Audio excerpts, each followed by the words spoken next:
Perlu kami sampaikan, fraksi kami dengan penuh keyakinan dan kepastian mendukung Perpu Ormas ini untuk disahkan menjadi undang-undang. Kami meyakini apabila disahkan dapat menimbulkan perpecahan bangsa. Perpu ini dapat menghancurkan bangsa yang kita cintai ini. Bahwa yang menolak Perpu silahkan lewat jalur hukum ke MK.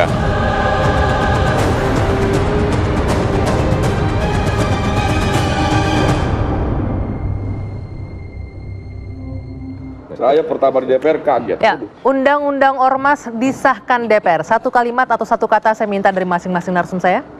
Mas Riza. Mencederai demokrasi. Mencederai demokrasi. Kami menolak. Menolak. Kami akan segera sosialisasikan kepada seluruh elemen dan kementerian lembaga terkait. Oke. Waktunya ormas-ormas di Indonesia mengambil bagian untuk pembangunan negara. Oke. Yang pasti pemirsa, malam hari ini kita akan membahas mengenai Perpu Ormas yang sudah disahkan oleh DPR dalam sidang paripurna menjadi undang-undang. Dan di satu sisi pemerintah menganggap ini merupakan komitmen untuk menjaga Pancasila dari organisasi kemasyarakatan yang berideologi bertentangan dengan Pancasila. Di sisi lain, Perpu yang sudah disahkan ini dianggap mencederai demokrasi. Kita akan simak selengkapnya pembahasannya di dua sisi malam ini bersama saya, Dwi Anggia.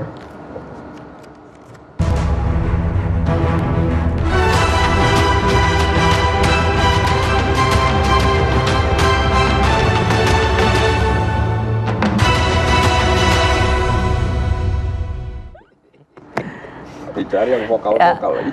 Terima kasih sudah hadir malam ini narasumber saya dari ujung sebelah sana. Saya perkenalkan dulu, ada Mas Ahmad Riza Patria dari fraksi Gerindra. Selamat malam. Selamat malam. Ada juru bicara HTI Pak Ismail Yusranto. Selamat malam. Assalamualaikum. Waalaikumsalam. Ya, dan sebelah kanan saya ada Bapak Sudarmo, Dirjen Politik dan Pemerintahan Umum Kemendagri. Selamat malam Pak. Selamat malam. Terima kasih sudah hadir.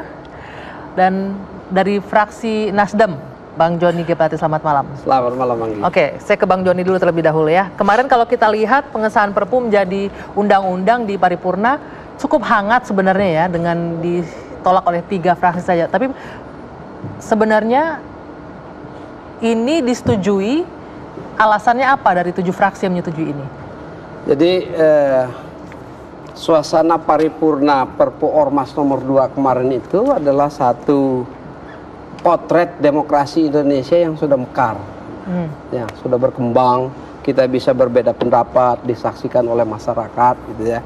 Dan saya kira hal itu baik untuk demokrasi. Kalau semuanya setuju saja, ya itu balik ke zaman dulu kita. Zaman sekarang demokrasi sudah berkembang.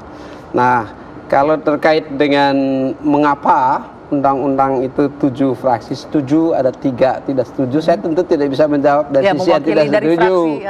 Dari yang setuju ya kita tentu berharap bahwa berkembangnya ormas-ormas di Indonesia, ya dari mana saja ormasnya itu kegiatan-kegiatannya mengambil bagian pembangunan nasional di dalam frame besar ideologi negara. Nah itu yang menjadi dasar argumentasi ya. Jadi ormas-ormas ini harus dalam frame besar ideologi negara, ya, gitu ya. Kegiatan kenegaraan itu ada di dalam frame negara, frame negaranya ada di bawah ideologi negara.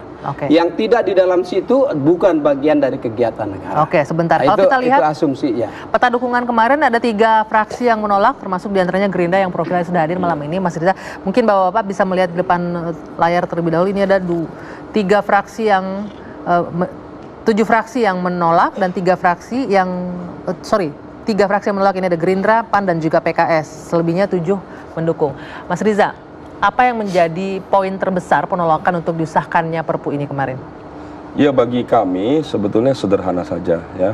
Indonesia ini kan negara yang besar ya, negara yang sangat heterogen, agama, suku, adat, bahasa dan lain sebagainya. Itulah keberagaman kita dan kebinekaan kita dan kelebihan dan kebesaran bangsa kita. Dan memang harus dijaga semuanya. Itu yang pertama. Yang kedua, kenapa kami termasuk fraksi atau partai yang menolak? Karena dalam Perpu ini paling tidak ada 4 poin yang paling krusial menurut saya. Yang pertama, proses pembubaran itu cepat sekali. Sebelumnya di undang-undang sebelumnya ada 3 tahapan pemberitahuan tertulis tidaknya. Sebelum berikutnya baru ada penghentian bantuan, penghentian kegiatan, baru tahapan terakhir pembubaran, kan begitu Pak Dirjen. Nah sekarang ini terlalu cepat, 7 hari kerja peringatan, kemudian langsung pembubaran, kira-kira begitu. Yang kedua, alasan kami bahwa dalam Perpu ini ternyata hukumannya luar biasa.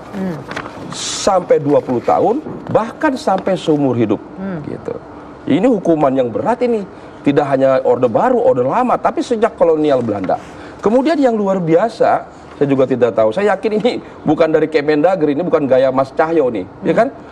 Tidak hanya pimpinan, tapi anggota. Anggotanya juga Yang pasif juga saja akan terjerat. bisa dikenai. Kalau bukan Bagaimana gayanya- mungkin kalau ormas yang jumlahnya jutaan. Yang keempat, yang tidak kalah penting dari Perpu ini apa itu? Yaitu kewenangan.